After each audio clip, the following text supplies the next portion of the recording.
avec un peu le dossier pour connaître les documents de ces documents qui prévient de mon nom. C'est que il m'y voit les coucoulis après que j'ai mené, il n'a cassé dans le pays, il n'a pas signé, et il y a des caca, mais à ma copine, et nous n'y a pas tout goût, n'y a pas de cocobé à tout plumy, maintenant il y a des blues, il y a un peu de webby. Ne makale kia chama jina ya mboyo wati de na monemi leke nya wolone chogude ni chanya pesa nde ko monemi chanya chukuli nya viwa ina na bi chama kona ni donc nya wiso que va mi julu ma nyawo ma que ma probe amdu ko nyu pro ja probe ga do nya mo yi ma tuma de option ni no option ni metem nya leke yi nya mo ja pro tu ju a me to nya zo ya ko ça va donc cherche leke awa vie amu disi shala onya be wa vie eno ifo ai foto o ifo da kai fo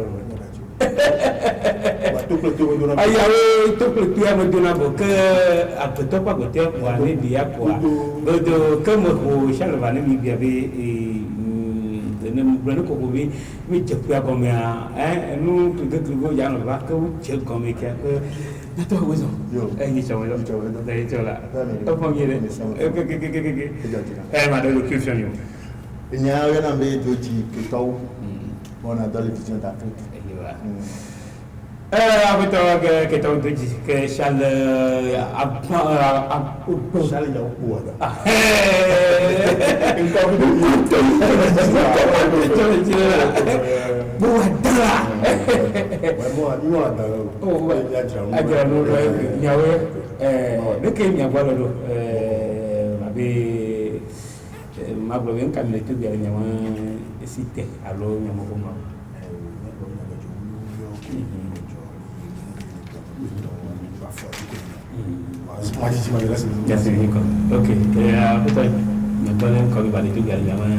Vision d'Afrique, il n'y a pas là. Dans le mois le considérant que tu fais. Les j'avais mon média, les pompons, boulot, les Sénégal, Kaka, Hokula, les pompons, et toi, il y a un journal à l'économie de côté, les pompons, ma be tima nya je nyom ya ma kana jibe nyama ni pon de pastor ma ma ci ma ka ci ni no sima o lek no ba globe j'avais pastor Tasivera encore dans le samedi pastor Tasivera ma mo d'ici les godo ame et mi pour couronti les nous non mais mi pour couronti Tasivera anti ma globe tanyare to dare le kosira me a nous pour kuro nunana anti nunana ne le namware fikala kwetu le namame la donc couronti be no be mi amename amela batira ma alo leko donc ma be tanya wa to dare wa mi pour nous le tanyanti et mi globe pastor Tasivera pastor Rénia et on a donné un temps le va, il veut pas mener le bois à la yambe, on a donné. Pasteur, oui, on a de la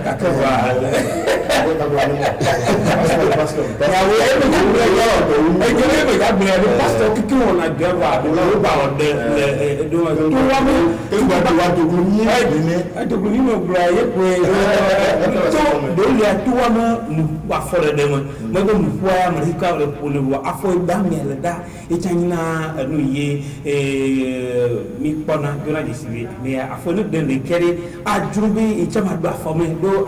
pastor bubu to mi dina ko bi a fo de biela e ye mi ay no popolo ya ya la poko mo to na na no na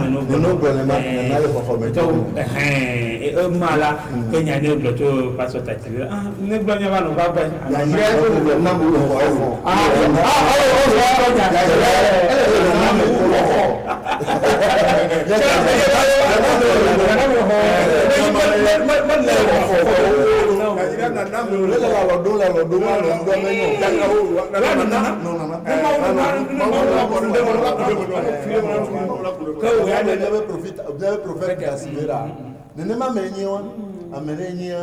on est les bois mais face bien que prophète porteur jagla ni la yiwa bola no kaka bola ko e ya le chanya le dare le di gare pe gamele be ipoa la kwe kuri o keke le gbe blene quoi e ta e la won ti dono ko la fio wa o ba mo chato peut-être vous peut-être on est tout pour la tabana no accessible no mere popote o le mi to kuri o va gare pe gamele no wa no mi amo parce que bon les bébés o le ma ou tepe nous bon de là-haut yoni donc à nemi pas wa no mi amo mais wa no kuri o le mi ata ma puto pastor Dasira mi ma ba ki on chan sia ya ba fon ko de le ki tanya ni to dalia a fon ko ni ti wa mi be ji ni ba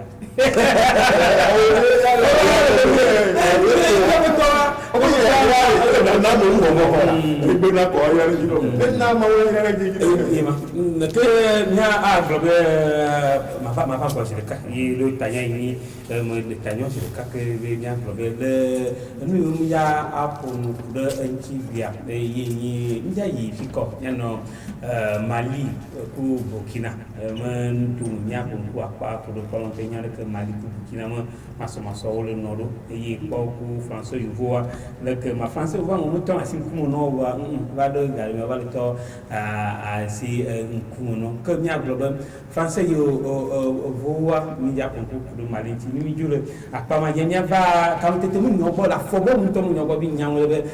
fisi mo la quand fo bo mo nya wa ko si mi dum be Sénégal ko pour tout l'Afrique pour le Cameroun pour toi bien et quoi le que au ka ko lo kan ti le que tin ko lo ce que no si et si metti pas ko lo ko ku Égypte et me bo lo ko bo no le que nya trop bo mo to ba Togo ma bol mo ngom le que ye mo le maso Togo yi mondial Allemagne 2006 et ye si mais Togo va tozo a fa tout no du jaw le sondi bene ta pour dini twa le que nya awolo ma ni nya tanya ga e mu ya ta dali ti nya ba twa ni jolo sima nya ba UFC du pour 3 ans alors on est ya et pour 3 ans pour Blaton et lui tu vois mi pas de disibé nous le problème est que tu fais que me gamo di o ma gaka mo to di UFC ma ya to bien na mi ezale c'est que ma va bo je le cap le doit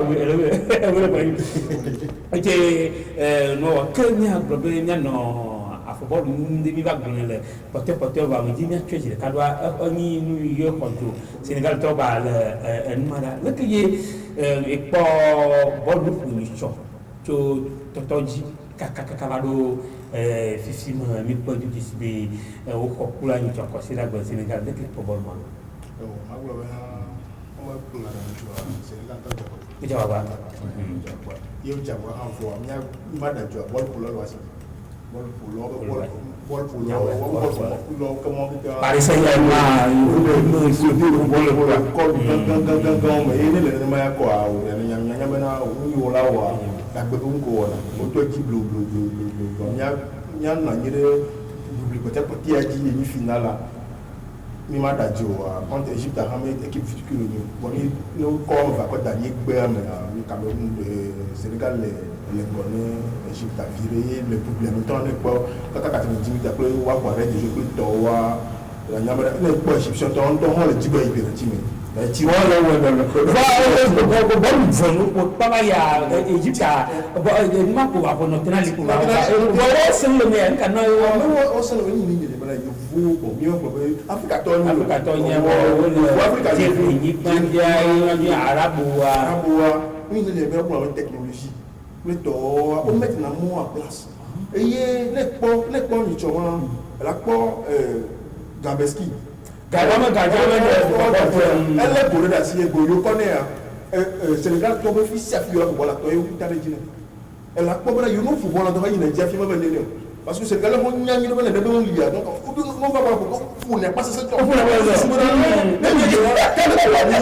la job mais ne quoi on a to ba ka bu ya ma Sénégal l'occasion beaucoup de Sénégal ne wala mu tinya wa wa bu ji to me déjà très tôt kaba c'est moi c'est on ça là ka le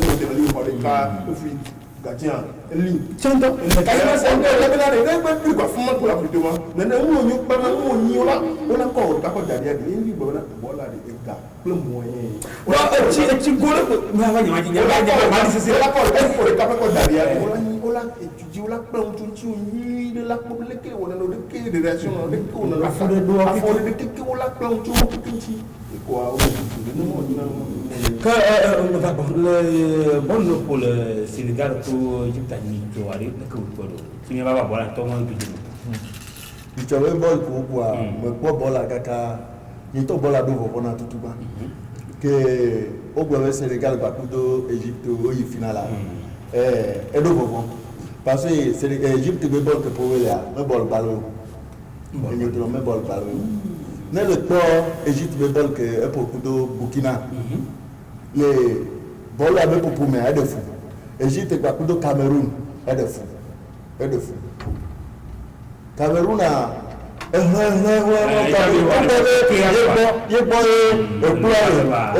organisé pour voir le pays voir Égypte et le moment que est de Caleton et de voir ni toi voilà mais de nous on pour Égypte du temps pour amandé ni ko wa ni chama bawo ma o se ka ni so to Sénégal a yi le popo ma no yi reka egbo eyi kudo Égypte egbo eyi kudo Cameroun egbo le paquet ji gbele ma ko to ba final la ma de quoi wa Sénégal be eyi ama balina yo wa ka o tro do wa de ko ti e de le ko Sénégal we tima no a Messia me le tepe no bola pa Messia me le muke la tona na muke la tewa c'est y ko no vinye e ko ada no le et c'est Égypte me bola de ma noter la fois ko dion le noter la fois ko dion le ni yo be yi quoi parce que on maîtriser muke do bo via le a tepe e bo viva le ko bo via on a Messia le ben ko le bo via et yetika la pour toi et tracer le beto bo via tu be ya mitine le papa moi me ko yi quoi et bon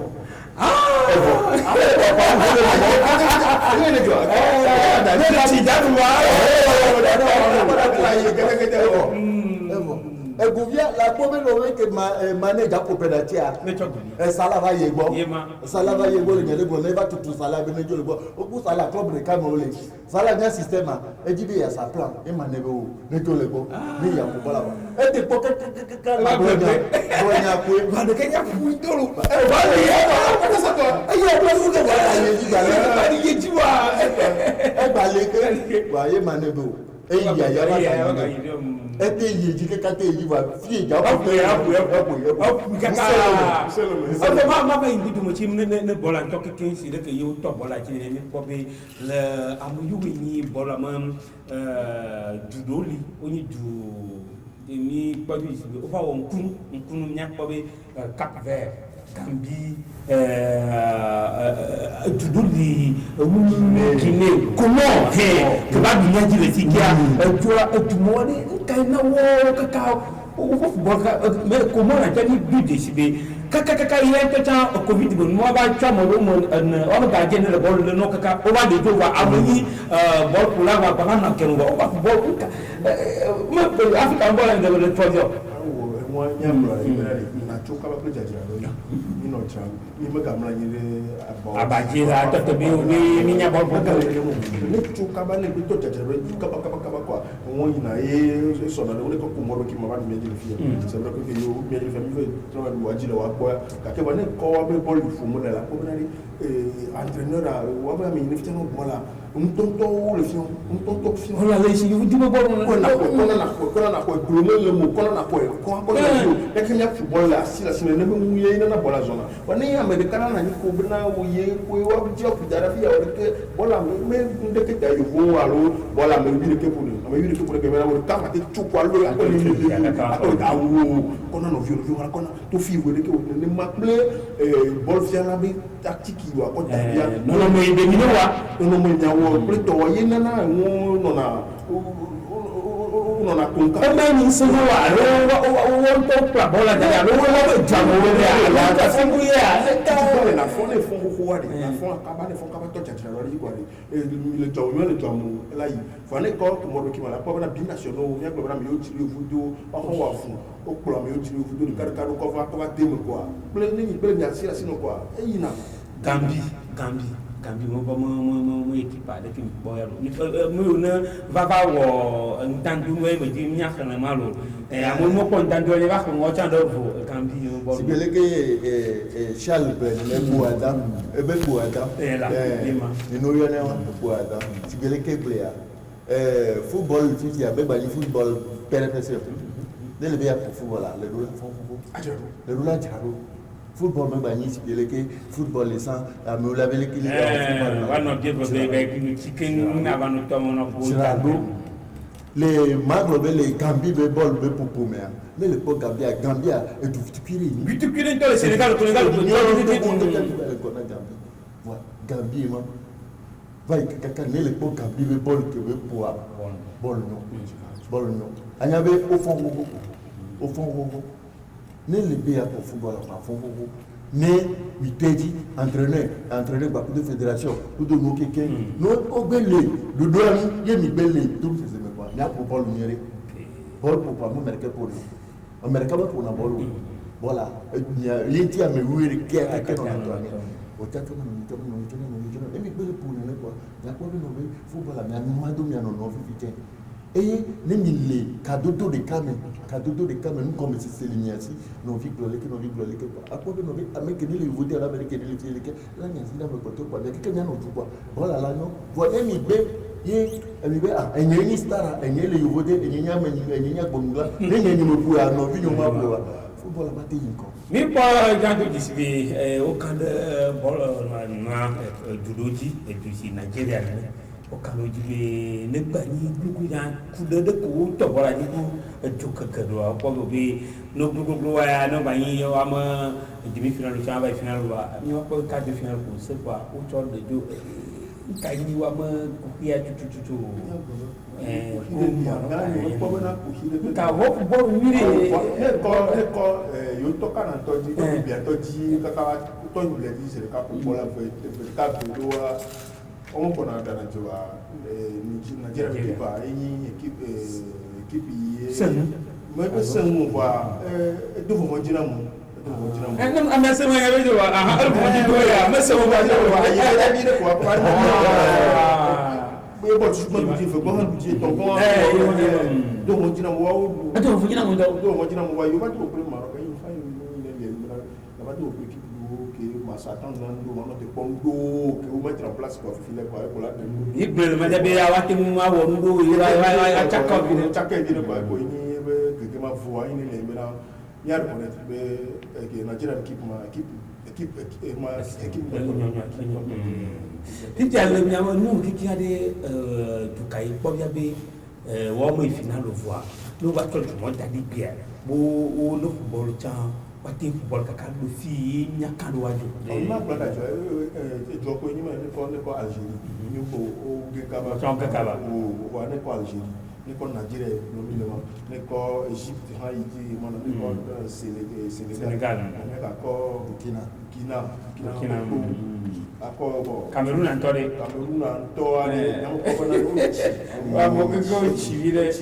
yawe na bena ko la gagner titina na la je me vieux le so he ni fi le vi la du continue ya o ja no plan me ko avec abi ko le si ya wa esa na le ndo donc ma ko na ki pa ma ndre mo no da au équipe d'Afrique il a été on voit bola on la même question on on ko ta ko bol ma ka ko ka bo no ne ma ya ko mo ko to ba ta na mo ba ni bo o de équipe bo ba to e ka ka ti da le bola mo ko pa la ba jouer ko pa la ne ko bol ba fu wa o mo ko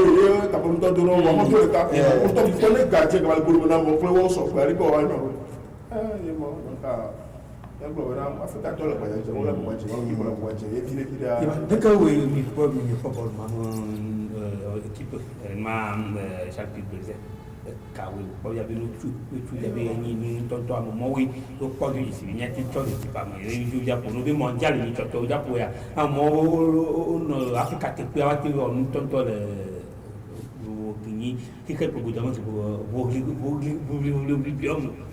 le keke be nyama ko Burkina be bola o le tout Burkina be o le tout to gbo be no be amere me le dure me gbo ba no be amere le yovo de gbo no le ko wa me le ko wa keke be bola o me tu amere do ko be yin me gan le yo o le yi le gbogbo le yi le gbogbo wa keke le yi le gbogbo Algérie to gbo be ye ko ku travail wa be de rio wa bola la forme mais gars c'est quand même dans namu bol me nya e ju ka ba ame ta keke me le pone ko wa le gbo be le bola keke me équipe mo sem le pas Algérie équipe à la to gbo be gan ko équipe à la Nigeria avec équipe ma ta nyao équipe ma ta la ni Nigeria to tro imbo do be buta me to wado ko ti bo be fika yo mo po do nyero nke na ye wole kele ko no buta me to no keke cha no tro na nya wa te yiko lórí mondial àwa tẹ̀ ní bàbá. ẹni náà fi yìnyín fún ẹ̀tọ́ hàn. kojú bá tọ́ la. wọ́n tọ́ wọ́n sẹ́yìn bí ẹ̀tọ́. wọ́n mú ní tó bá dẹ̀ wá kéyìí o de ló wá wọ́n fi sẹ́yìn bí balẹ̀ ní yàrá. fún sọ̀rọ̀ ló ń yà ní ìlú la. bọ́ọ̀lù bẹ́ẹ̀ la tête beaucoup de qui peut serrer. ye ne mo nyawo fi le ba o chojo si que Sénégal le pour la mener ko Sénégal la tête beaucoup de Gambie man ne quoi la tête bidou bol me nyaay la tête bidou quoi bol me nyaay ne ko le wa anu mi ko ni twa ni nu kukukukure ayi de kabi twasle toto wanye chire ni gomachi umram ko do ji gomachi ma na awata gabiski le ga yi twa ko bonu bi le ko ba ko wa yo ko wo gabiski numade kafra allo le bol mon mumere watim to nyade mancha be ni yale ke eno ne mun ni a moto bu no ne me a ma te cho nyade mo nya cho ke bol be mo ma la te plan no yo be technique ile yo ne do be to ne mai la te nya plan no yo no yale ko tu ya fi wo ne tu ya ne a me o be te bi ko na o mette moyen o de gâteau o la te amo de ko na vidéo la ko vidéo ni bi pour la bolo do be to o ko na ma ti ko ba tene ma yo e ko e no cho ba yo le popo pe ke jire ki mi le popo ni cho alors mo do ja ko ati ko future ba dare ke ko la mo le nyam tere a ko future ba dare ya lo de ko ko ne e gabiski do la ku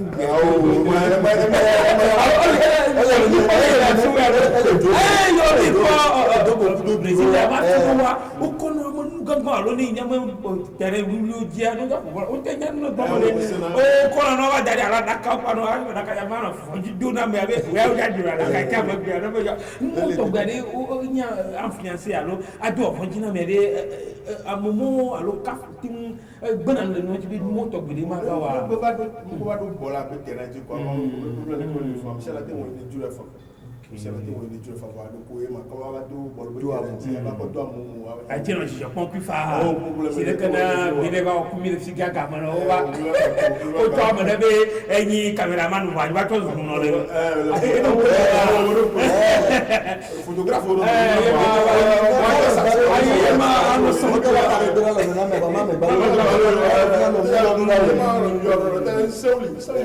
Africa do enso Africa c'est que l'Africa et ko gabesi be tigoma ke ti go meta le poto be yimo ele no pa de ka de pe to ti go pa na ka ne ko kwa e de le poto be ka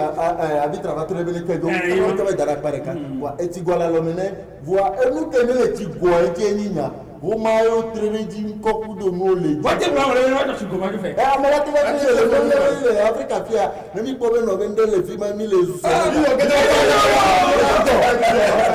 ni ba to wa le jo wa ne enuma ni to Senegalais to po be no be ne be numa le funu yin enu le podo no kwa amere te ba te do fatula to kaka wa kafa sécurité les militaires ya et to be l'Amérique la ba to no itani ba fa me bravo mais la te je va voir no lia la yi wa excellenti les Africa be excellenti wa gabeski ve nous que wa e to fio nu amoye be e cha be nse kene le si ya ki to no mu o e yema Sénégal a tabe va balore e cha nyawe e tabe va Sénégal no pa ma fio pata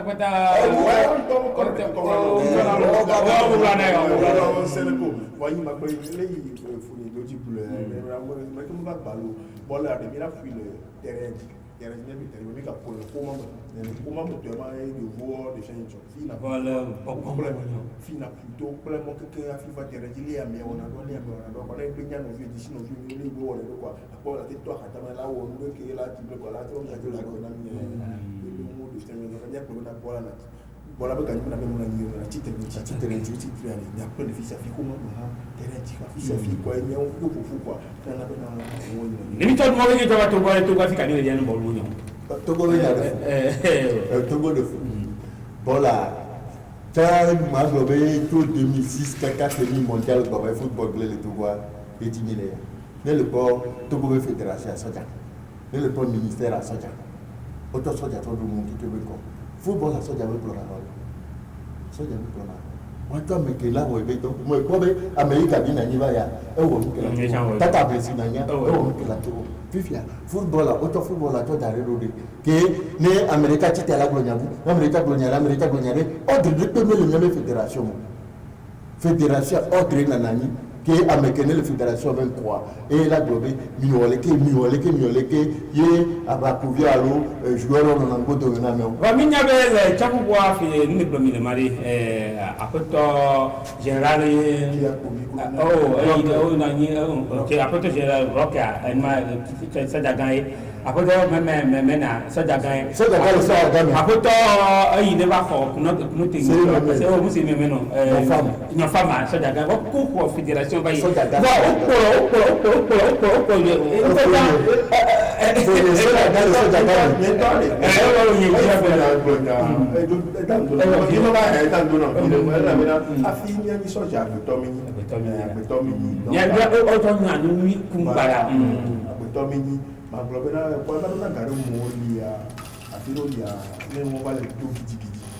mais habanya jira so je ko discipline wa bosu wa ba ya mo le bi agon ne bende me to ku du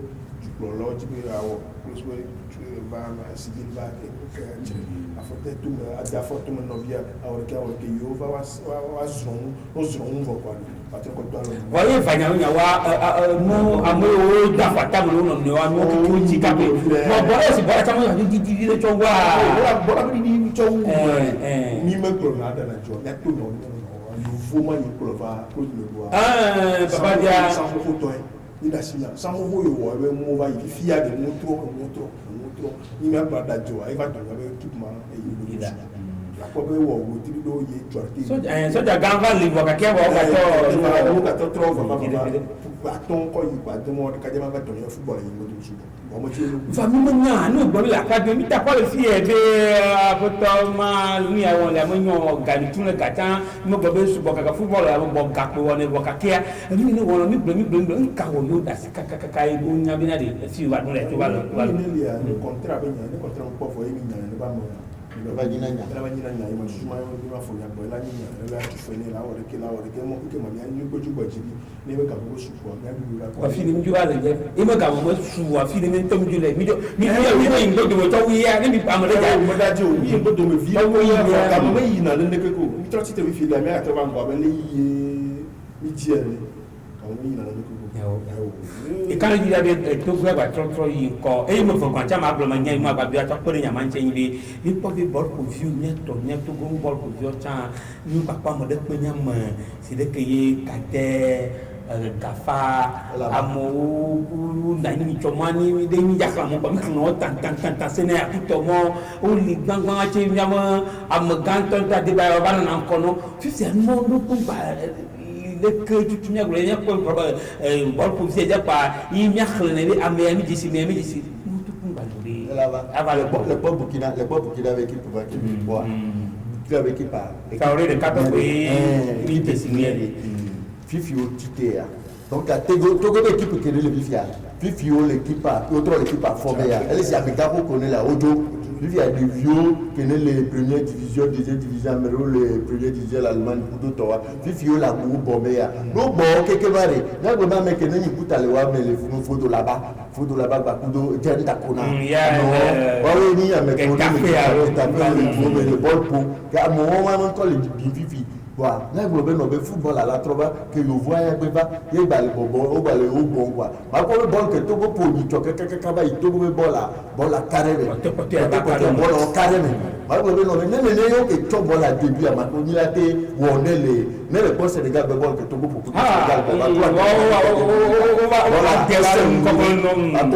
bol à série pour Maglobe nové bien au Petora et la trova mais il veut no star pour la bol le tout. Mais star pour donner le poids qui plié par exemple égyptien star ben on a mais quand ça là et star pour d'Amérique caro wanto na wa benga le wanto wa au Sénégal do rata le wanto wa ne l'Égypte égyptien mais il na modi ben mejo ma be pour le tita ma koko et caletoine wanto au Sénégal wa be rata donc ne Togo to souvent dans les sponsor na club connaît les vifi championnat les dix Gassia et nous le Loulouma maintenant non ben jouer le Togo ne le pas de ne le va les vider de vieux le bol pour le pas de vieux c'est le Togo voilà au-delà les vieux d'ailleurs maintenant non ben que Togo pour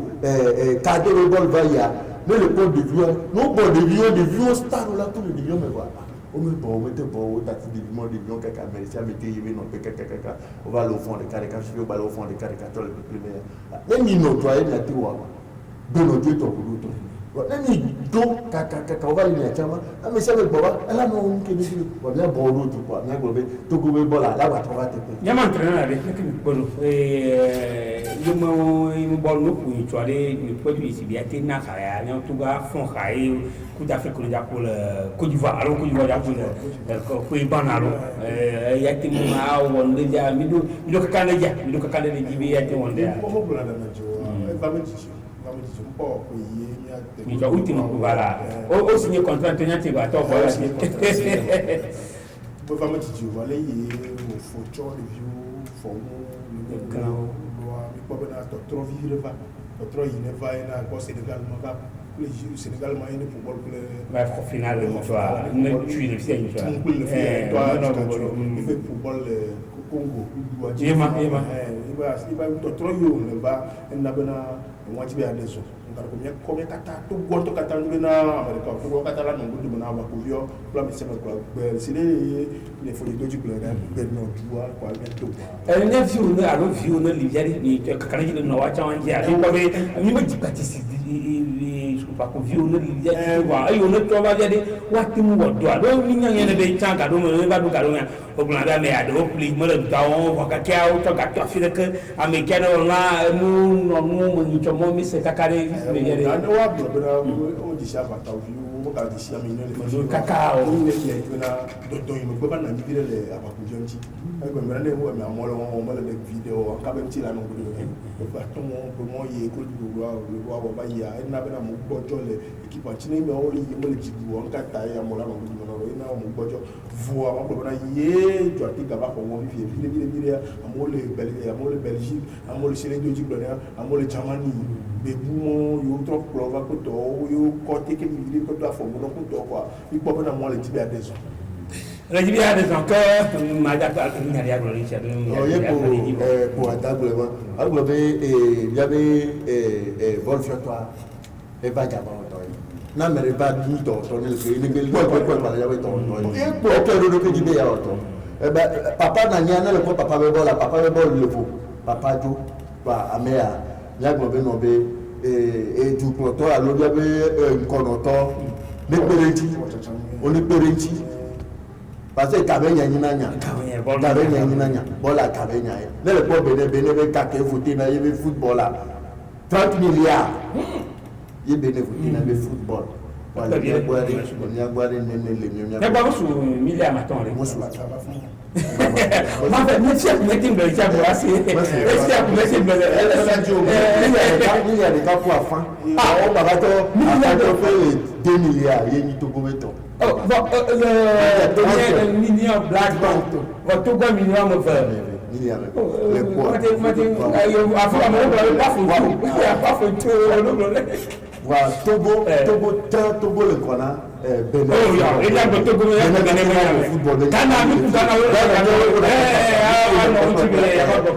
Benin il y a Togo il y a des coupes il y a un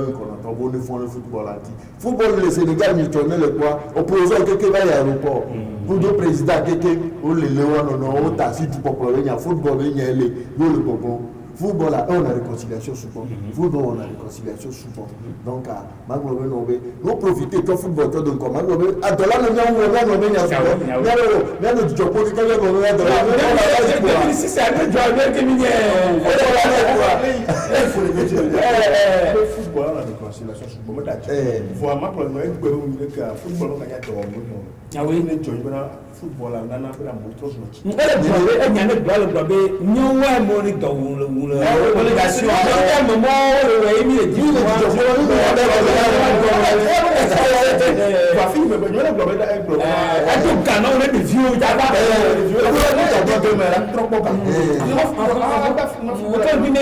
business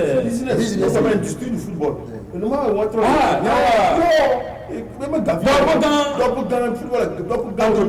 les maîtriser au Ghana de douleur madame tu veux dire pour plafonner quelqu'un pour oublier j'ai to vivia c'est ya me kala te gugu ma mi atinya oya me kala te gugu c'est mal palma mo mais c'est une ka ka ko na sama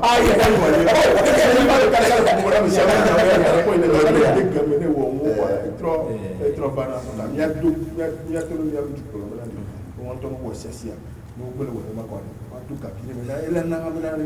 kwa ha ne ti ko pole va fa e wo mo na bendo na mo dora ko le 2006 na le Jumfia ni 2005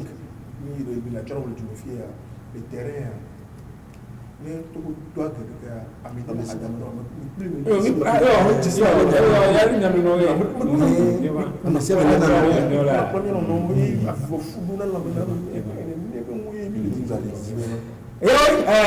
nous n'était bloc de bol pour nous nyomia ko wa yini nyene bi fisi mo yami le ko ko ande ko ma problem le bol mu nyawo ku to mo ke tiwa ni ja ba le Togo le que le champion le ne bol mu nyawo nu ba trotro va jine ni se nya na ko de bi do va do na ga do mo ke Togo bol we ba khene le na yimo no mo ne de fi to abi ade shey agasa ko su chopi ni mo ne ba trova e le que mi o je sini bambe dare ku to mo yo mi je si kaka ne yo na de fi bi ne mo ka je sini abi shi ya agasa ku to mo ne ba trova ni agbo e ni agba tin ko lu ba Togo mo bol wa ne yi Togo hotel Africa le si que nous ja khone duwa no khon ma Togo no ma ton ma mo le cham wa fi simolia no khon wa ti ava ko Togo le mu ya ton mu ya ton mo mu wa ton ja ko mi ne ja wa na Togo mo bola ne ba to yin ko mu be mi chogbe onye soja galo aloni ameno awo no tie be soja galo eyin civilo ne ja ko bol mo mo pa ko na wo to tunchi ni nyoki kimi no pojicho e jimele na apoto nyamo du plan to bi akobol mo nyali atos president yi president ba to bol mo nyajo awo nya pojicho nu jimi de ma amade ko ni di bi awo bol mo nyapale ne vale mi to go view ami ne pojicho ko de bol mo no ntilo ma anyi enu mi de Sénégal mo ni na ko to ni to ne ba action ni nyamia chabe nyaja bani ni chode bono ni chanya ti Côte d'Ivoire et ni ti va avec pas public ne o ta wo le fima 2023 ma do o mo ma nya jo aba politique ma anya wo ni agro ni chawri ci ni je abin ka kai tutu ma UFC adu ma ban ma ka nui e wo ci UFC e wo UFC anya do ma gbeto yo fa ka ke ha nya o du anyi le kan yu voisin apoto je ki so libio e comme e togo o tani chef de l'opposition li mun popo ma popo na UFC ma du kwa ke kin babe yo de UFC anyi le kan ma e ye yo ko du je si be fifi mera ya ko Asia a to wo do tunti e ye yo le fifi to ya fon ya wo do le kwa keke mu ye ko yo ya lava yo ato akro tua le nti fa ko de ni pepe o le dunania pepe voa kukire ba nanyi akoto o hin ba toasi enyade ti de mu no problème le aw be e cha le UFC no enya gon plan le UFC mo be ma bi chemo keke chuchu ma ye UFC o jiu be aw be li ya man kaka witi mi de cameron kaka va la vendre la après ka la sireke von la sireke ye oji yo oji UFC a ma ba to kukina nufia que ma trova ba zaka UFC mo nyaade de ko e titi me je o ba le nyama gbo ya ma gbo we UFC a to o podi bebe era to podi bebe ma gbo we UFC le UFC me jan no ba me ga gbo na to bo a o bi nya ni e to a to na si ke wan to yo yi o be yo gbo we no be Afrique yo la no e la no na yo be ta o ta kudu tu pro la o yo le me kwa ke wan to o le me ke ya yo o le di Orina ta no me no gouvernement mais affaires étrangères et la affaires étrangères va no primature que be ba le me vivi wa ela no mo ta kame ba ba le se mi ke do di jode Orine le UFC me bo me le UFC mo Orine le UFC me bo me le UFC mo UFC a to le diviser le UFC to pompo na wa la TV no be amero le wini na amero le UFC me ne ale wa ne UFC to pompo na la TV amero le wini na amero le UFC me afora le UFC ne le amero ja mi ba wa mi do yi to le nyam kan de e onu ko me anyima go be ne le amewa wa ta mere ko be eno vi ke ne da for ka vo le dudu vire vo ye me de le dudu mo la wo la ko ta ke donc ta ne oyina le présentement nkanya ke jira pression minya ngere be apota o hin o let ku apota li ku c'est là le ma go be no be e troisième vice-président de l'Assemblée nationale troisième vice-président de l'Assemblée nationale internationale oyina la be me ba ne ke pomu c'est là le bien pour ça même ma go be UFC vi ke no pour nous tous UFC ti c'est là le pe le nkono ne pepe no go ne ke le ni je ke le balenko balé arrêter no c'est UFC quoi à lui bien ni UFC et nous que le de me venir papa le papa comment papa nous peut dire moi le comment wa nous que la te créer la te chaka de yakudo papa grand de mer yeni nyayo ke ba madame nyai ni te pe nyame mi di me papa ne ponumpo papa ne ponumpo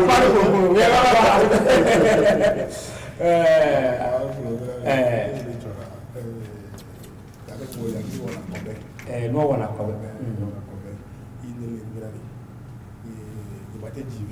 mate jivi bo wala wa finga ke e jibo ma jibo UFC ya mise yakata mise on le ko mo na ji ki so ji ke ni président national UFC choko ye ne ba me doha ye wa ba doha me ye ba le ha me ya me ne doha bo be ga me ke doha ye wala titre la be awo me ga me ke doha mo ke na to me nya mo ke me nya to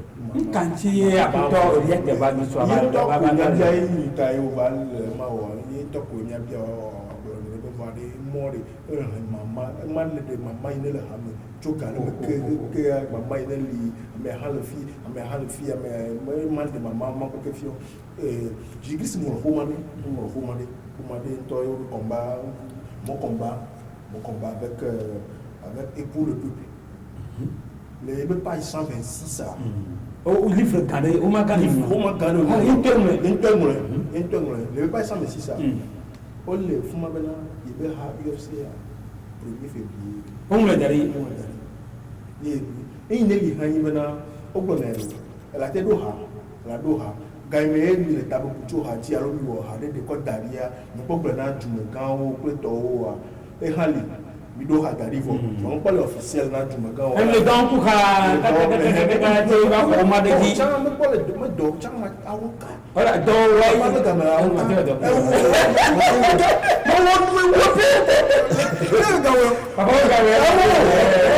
bon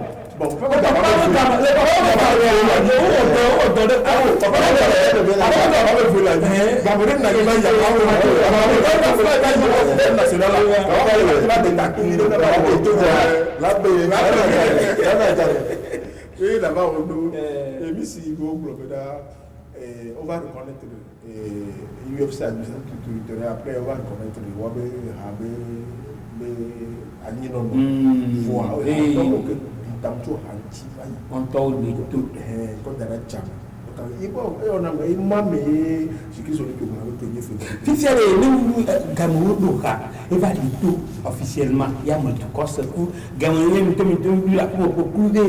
do ka ya yi e ka ni wa cho le no e ni de tout de to la ko wa ko di su de wa yi ni ba du ko ki wa nani e mi pompo o se o ya le ke wa le ke e ka mu ma ya mo wa ti sine wa awu amene do ha to ko ya professeur ora mo ka da ko ni le fi alors nous devons les deux on va nous faire nous dit maman tu nous faire donc amener le manager ni tu vas la table si vous le tout aller Emile Hadoma si quelqu'un du coup Chalbi le ni de souci le mien au moins que Thomas ou le Robert man poto le on ka di tout fiamo wo be de toi de ma be bon après il y a le blog là dit toi et le chama le TV il quand même que il voit Andrea et yo de yo dit to et yo blog va pourtant moi j'étais tout dans le 1er février 1992 et yo dit to après le cas là c'est que à la fin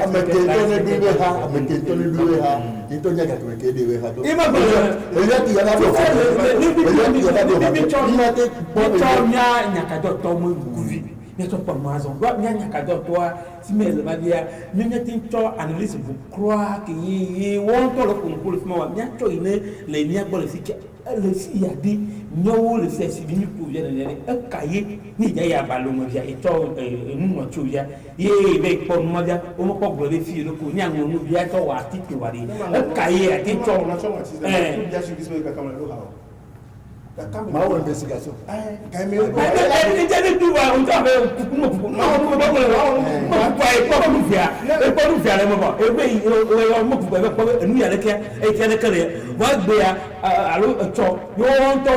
assemblée constitutive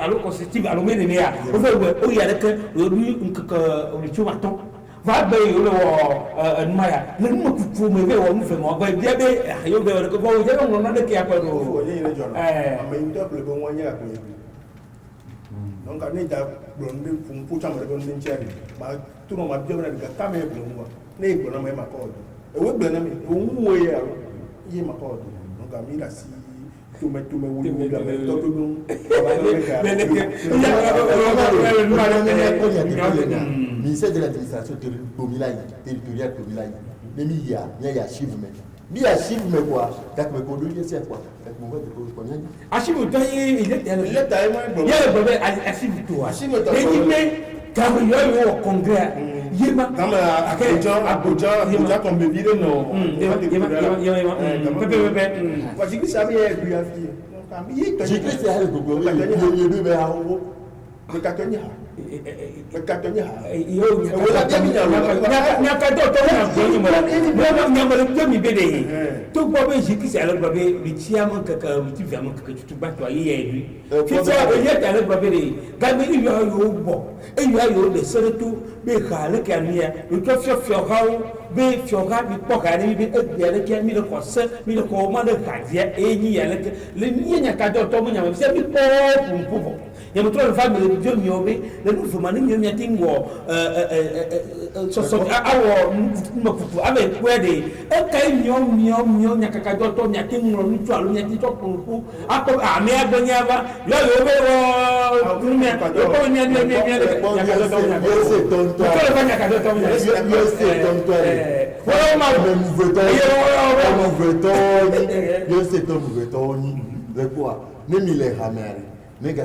par exemple, il y avait télé, il y avait créé télé, il y avait créé télé. Ouais, tu vas voir télé en 2020, en 2013, en 2014. Après, tu as créé télé. Après, tu as télé, il y a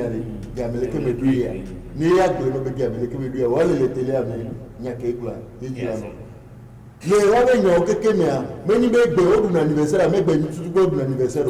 ye oyot la no to bebe no be ha meni ne no do ta e odun anniversaire are ga kamo odun eto 1er février odun ya lo 1er février odun 1er février odun anniversaire a chen wa oyot la no to bebe no be e be meni ne o be no be alipiare tu ya alipiare le parti a do le 1er février on no to la yese pa minyana be